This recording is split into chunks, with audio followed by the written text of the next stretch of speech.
What's up, arena economists? Thank you for all the support on the recent videos. They are by far my best videos. A lot more coming. Like and subscribe and all that good stuff. This video is not going to be just what is the best gun in arena tier list. It's meant to take in the prices of all the guns and then basically what gun is good for its price and the way you would use it type deal. So before we get into how it works with the economy in mind, we got to learn about the economy. We'll do a quick little segment loosely kind of teaching you about how the economy works in arenas with the guns and all that good stuff, so there is no misunderstanding when you hear my reasoning for why I think where guns are. Yeah, first and foremost, you start with 550 and you can buy a couple of guns, not too much, a couple of meds, nothing crazy in the first round. If you remember from the trailer and probably any of the gameplay you've seen, you don't actually get to keep any of the guns round to round. This has been a big concern I've seen from a lot of people. I've gotten a lot of questions from people asking, why do they choose to go with this system? I promise you, the system feels pretty good once you get used to it. The biggest thing to take away from this is, even though it's a very big economy game, it's not like CS and Valorant where you'll have things like save rounds. Every single round, you get more and more money by default. You also get more money depending on how well you do, or if you catch any of the canisters around the map that gives your team more. So the biggest takeaway from the economy standpoint is you will never be too broke to buy a decent gun. There are no save rounds like there are in CS and Valorant. That being said, it's still important to pick guns that you're good with that also are cost efficient. That's kind of like a very, very quick 101 on it. You can always see how much more income you're getting at the start of every round. If you look at the bottom left of the screen, every round will give you this nice little breakdown of exactly where all of the crafting materials are coming from, or V-Bucks or Robux, whatever you want to call them. We got a lot of weapons to go through here. I'm going to try to keep it as simple as possible. Again, keep in mind, every single gun is going to be rated as per the cost of the gun. We're going to just go ahead, go through it slowly. A lot of this might not make sense. You're probably going to look at a lot of my takes and be like, I don't understand why the heck he's putting guns, because I'm looking at the alternator right now, and you're probably going to be surprised where I put it. Again, keep in mind, it's all based on prices and like kind of like weapon combos that you can put together and how cost effective it is to do so. So please keep the economy of the weapons in mind. Some of it might not make sense until you actually play it yourself, though. So that's just a forewarning. All right, so first up on this list, we have the alternator. The alternator is 400, which makes it the cheapest SMG, which makes it an attractive buy. Again, like I just mentioned, you might call me a little bit crazy. I'm struggling between putting this weapon between B and actually A tier. Obviously, the alternator is definitely not anywhere close to the best SMG. It's not bad. It can pack a punch. But I'm probably going to go ahead and throw it in A. And again, let me hear my reasoning first before you go into the comments and think I'm high out of my mind. The other SMGs are pretty expensive, the Volt being 500, R99 being 550. This makes a big difference when it comes to buying weapons and upgrading. Obviously, if you have an SMG, it's going to be your secondary, right? Most of the time. Now, unless you want to rock R9 primary, then that's a whole different case. But I'm thinking alternator purely as a secondary.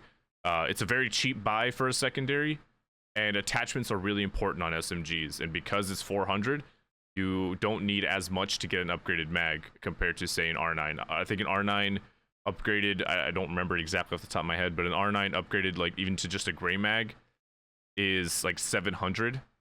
Or 750. It's usually like 150 or like 200 to upgrade. I think it's 200 to upgrade each level. So R9 is really expensive. It's one of those things where if you're gonna buy an R9, it's probably gonna be your primary. Alternator is very good with, especially coupled with snipers. It's just a solid buy because it'll give you actually decent power up close.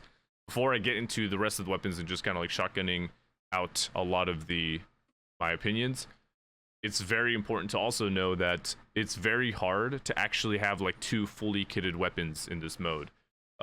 Most of the time, you cannot fully kit one weapon and have a decent kitted second weapon unless you're on like round 8 or 9 and like close to sudden death. So you don't always want to fully kit out a weapon if you want to have a decent secondary. Now, keep in mind, again, Mozambique is now 6 shots instead of, what was it, 4 before? So it's not a bad secondary, but anyways, we'll cross that bridge when we get to that. I just want you to keep all this in mind. It's a lot to explain in terms of the thought process, but you cannot have crazy kitted weapons on both ends.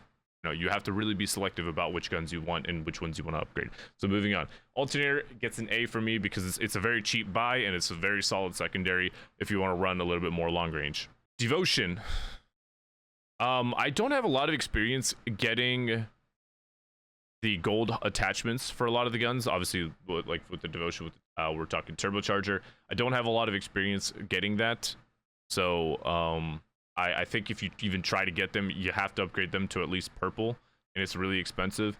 So Devotion's a B tier only because obviously it's one of those guns where like you're not really ever going to use it unless you have the turbo, but it's not a bad buy early on. It is only 450, so you could even buy it round 1 if you want a high round LMG to kind of just like spray people down with. But it's, again, for me personally, it's not a gun I'd really use without turbo. If you can get the turbo on it, yeah, it's probably up to like A tier, I'd say. Only because, again, like it's an S tier weapon in a mode like Arena when you have a turbo. But again, keep in mind, if you upgrade it that high, it's going to be really expensive, and it's going to deter you from being able to buy meds or nades or abilities even in ults. You still have to buy all of that. So it's a pretty expensive weapon if you really want to use it to its fullest power, but it's not a bad early round buy if you like to use it, or if you're playing Rampart. I don't know why you're doing that. EVA 8. This is going to probably make all of the EVA 8 fanboys very happy. Obviously, the EVA is a very strong shotgun. It's one of the strongest shotguns in the game. The BR is probably going to be Peacekeeper EVA meta, and then Massive is like if you need a shotgun. But the EVA for me was a massive buy. I like the Peacekeeper more, but the EVA for me was a massive buy in the arenas because it's 250. I almost never bought Peacekeeper after the first couple rounds because of how expensive it is. Peacekeeper is 500, and I don't know if you remember shooting a Peacekeeper with no bolt. It's pretty rough. EVA, you can get to like a blue bolt, I think, before you even get to a Peacekeeper gray bolt, or it's around the same cost. So EVA is just a spectacular shotgun option. You're probably going to be seeing most people run EVA as a shotgun because even the Massive is also 500. So EVA is just, I think, the best shotgun in arenas, like, period. It's just so good. Late game, probably you want to switch more to a Peacekeeper, but the EVA will carry you easily for the first 1 to 5 rounds. You probably don't want to buy it on round 1 because then you won't have any range. So the flatline, in my heart of hearts, I want to put it at S tier, but overall as an arena weapon, I'm going to throw it at A. The reason I wanted to put it at S tier is because it is 550. It is if you are a mobility based character or Lifeline or Loba, actually no, Lifeline, scratch that. Loba, if you buy the ult, you can't get a flatline. But anyways, if you're like Lifeline or a mobility based character and you're able to get to the med bins round 1, flatline is an S tier, but everywhere else it's just an A tier. The reason being is it costs 550, so you can buy the flatline round 1. You can't buy the R3 round 1. So I think it's a super strong round 1 weapon, but it's a very greedy buy because you can't buy any meds. So if you're able to have a character that can get there to the med bins, then it would easily be S tier. But as an overall weapon for arenas, I'm putting it at A tier because it's still, after round 1, you're probably going to want an R3 anyway. G7 Scout. I'm trying my hardest to put my Scout bias aside, but I can't. And this isn't an S tier as in like if you like everybody should be buying it. It's an S tier as in if you like the Scout, it's absolutely going to be S tier for you. It's 350 and it comes with a red dot on it, like by default. I don't remember. You could probably change it to a 1x holo if you prefer that, but I don't think you can go further than that. 350 is pretty crazy for a Scout because you can get that. I mean, you can get it super early on. You can get it round 1 and have like a Mosam as the sidearm, and then just get a ton of meds and just win on economy, and like kind of not outscale, that's the wrong word. I guess out econ. I'm sorry, I'm going to use the word econ in economy a lot. You're going to out econ the heck out of the enemy because the Scout is obviously a very, very efficient long range weapon, medium to long range. And if someone buys like Wingman, for example, they're not going to have very many meds. Scout's just a great purchase overall. Will do you very well. 350 is a bargain, especially with the fact that it comes with a 1x red dot on it. Havoc. 350, very cheap as well, but I just don't really like this gun unless there's a turbo on it. And I will be honest with you, I didn't know, they didn't give us the patch notes, so I didn't know that they changed the recoil on it. So I didn't even try it. But even then, I don't know, actually. No, I'm gonna talk myself into putting it A tier. The only reason being is that it's 350. 350 is so cheap. So that's the only reason. It's a solid gun. If you like the Havoc, use it. It's not bad. There you go. Hemlock 500. I'm gonna be honest. This one might be a little spicy. I think the Hemlock's a great weapon, but for 500, I think I'd rather just get something else. It's just the close range hipfire nerf that it received a little while ago. Trying to phrase my thinking here so you can kind of understand where I'm coming from.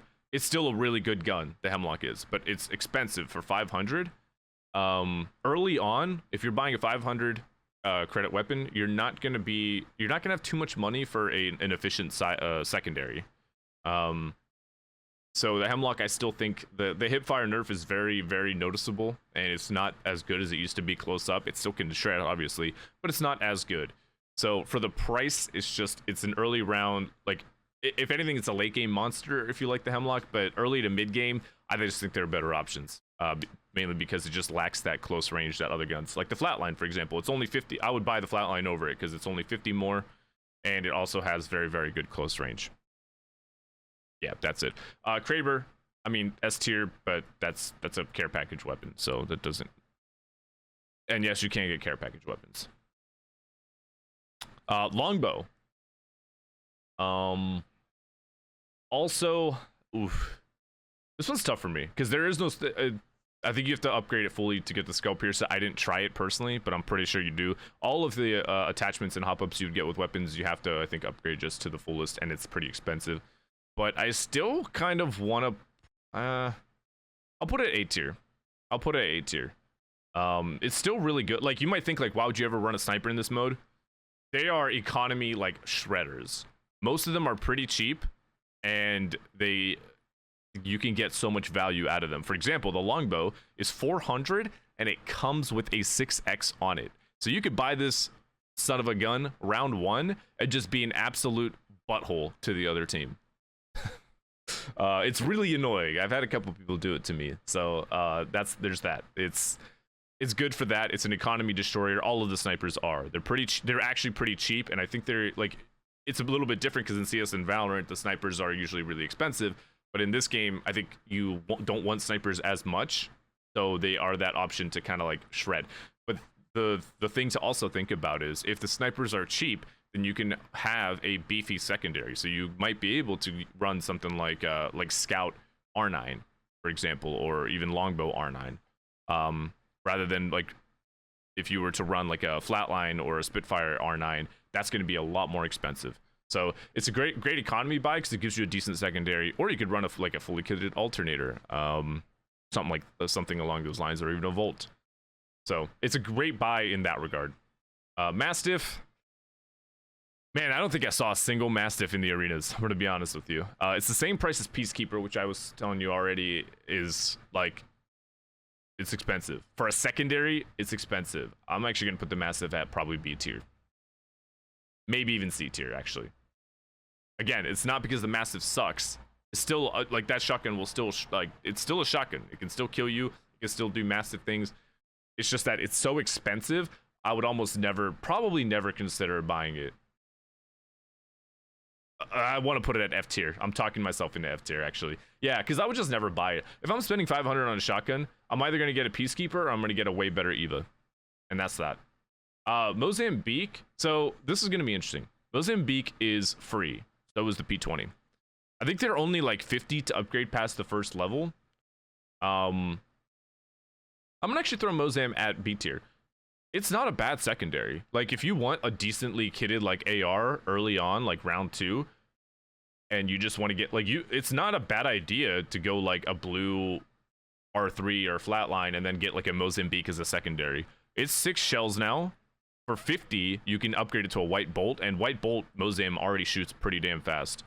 So it's like really just not a bad secondary at all. P20, I'm putting it F tier. I think you almost never, it's also free, by the way, but it's almost like, I don't think you ever want to leave the base with like a P20 and then like a shotgun.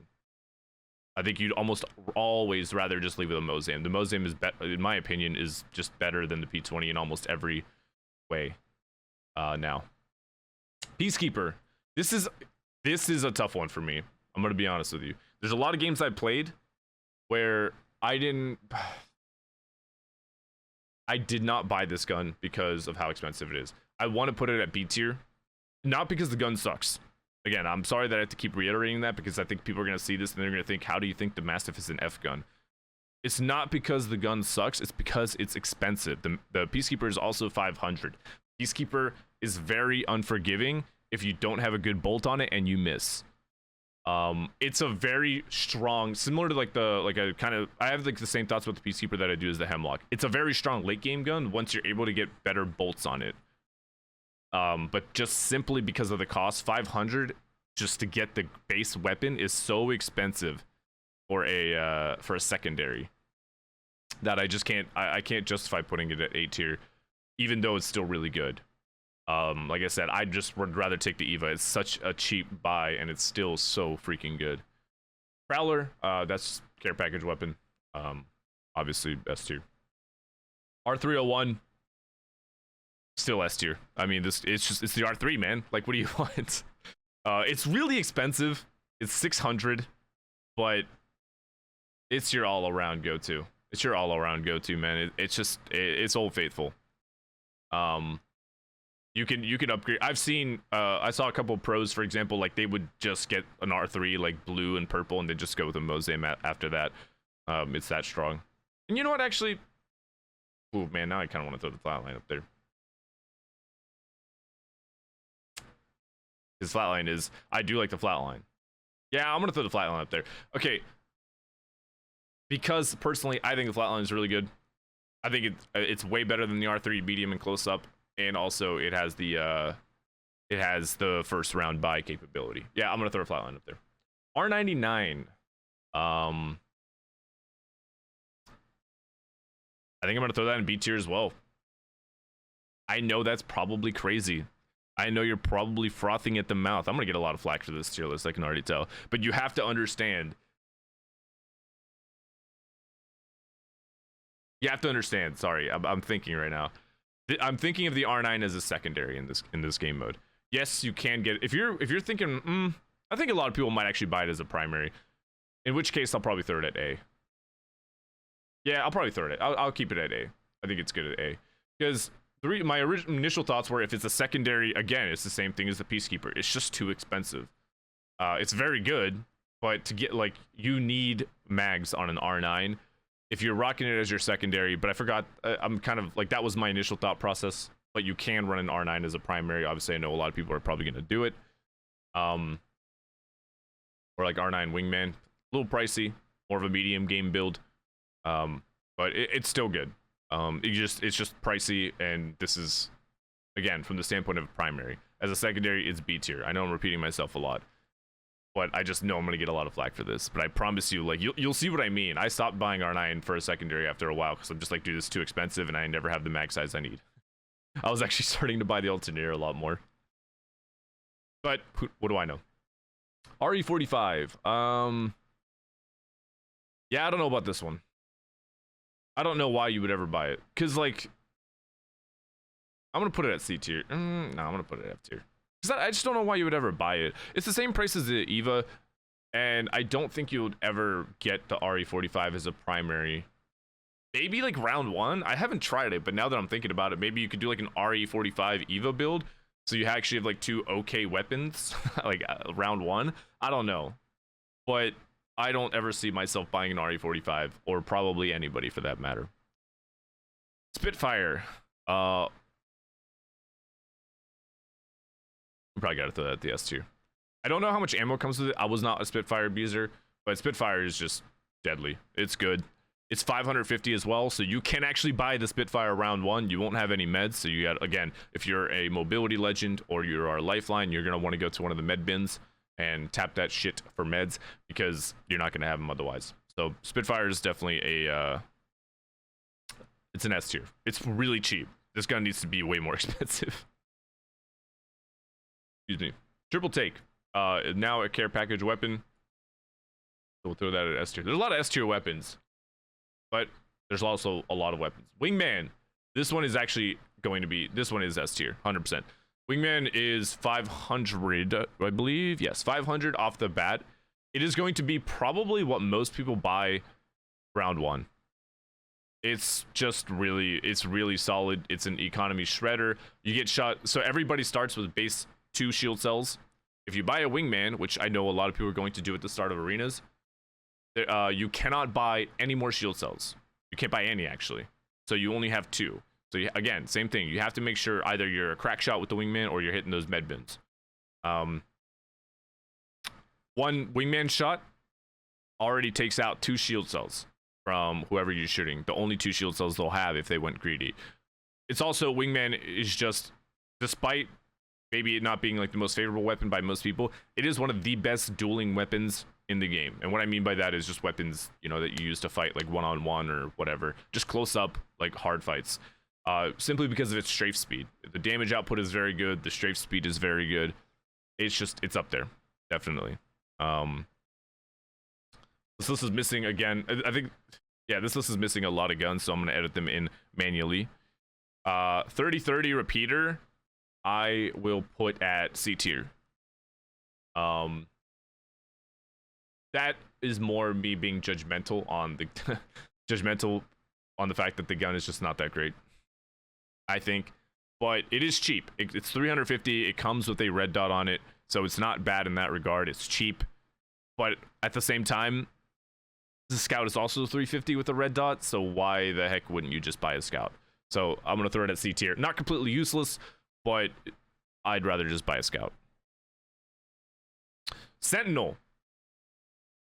The Sentinel is 400 and also comes with a 6x similar to the longbow. So I will probably put it at A tier as well. I personally, if you know me, you know I'm an absolute big fan of the Sentinel. So basically longbow and Sentinel fill the same role. They are a very cheap economy shredder, meaning, you know, you hit somebody for 70 with the Sentinel, they're going to be feeling that. Their shield meds are going to be feeling that. It's very cheap. You can get it round 1. You headshot somebody, that's going to do a lot of damage to them. It's basically going to be, do you like the longbow or Sentinel better? So I'm going to throw them both. Both longbow and Sentinel are going to be A tier. Let's see here. The Volt. I would probably put the Volt at A tier. I didn't see a lot of people using it, to be honest, but it's one of those guns. The Volt is, even though it's an SMG, to me it's basically like an energy rifle. I think everybody would probably agree with that. Super easy to control, hits hard, and it has the SMG strafe speed. It's 500, so it's pretty pricey, but it's definitely an A tier weapon for me. Actually, it might even be an S tier weapon for me, to be honest. I'm talking myself more in an S tier the more I think about it. Yeah. Yeah, I think I'm gonna throw it at.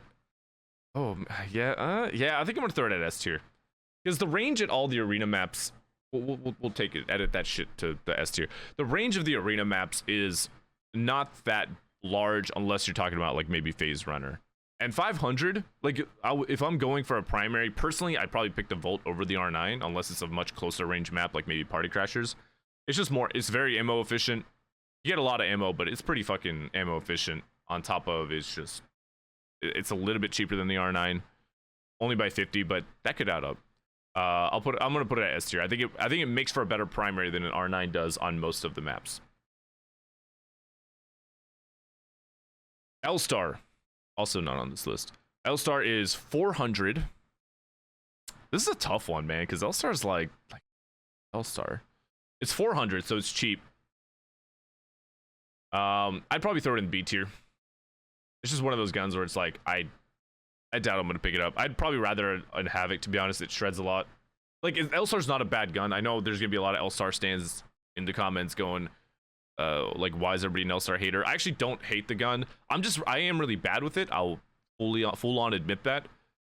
But for 400, I think I'd just rather buy some other guns than that. It's just like, to me, again, some personal bias maybe seeping into that opinion, but I'm gonna go with B tier for that. L-star. I think we're rounding the close here. Yeah, we have the Hodsic compound bow. I feel like this one's gonna be an interesting one. I might eat my words on this one because I don't know, man. I don't know where the bow stands. I'll be completely honest with you. It's really hard to get a bead on a weapon in a playtest when it's a brand new weapon and everybody is using it. You don't really know if it's actually good or not, because you're probably going to kill a lot of people that are trying to use the weapon. I do think the bow is probably going to be a little bit on the insane side. I hesitate to say it's busted, but the more I think about it, the more I'm like, man, it's got really good hip fire. It's got the strafes, like the hip fire is accurate. The strafe speed, when you if you're hip firing with the strafe speed, is unhindered, which I think might maybe need to change a little bit. But obviously when you ADS, it's a little bit slower. But the fact that you can it's not bad close up and it does a lot of damage. Its headshot multiplier is absolutely nutty.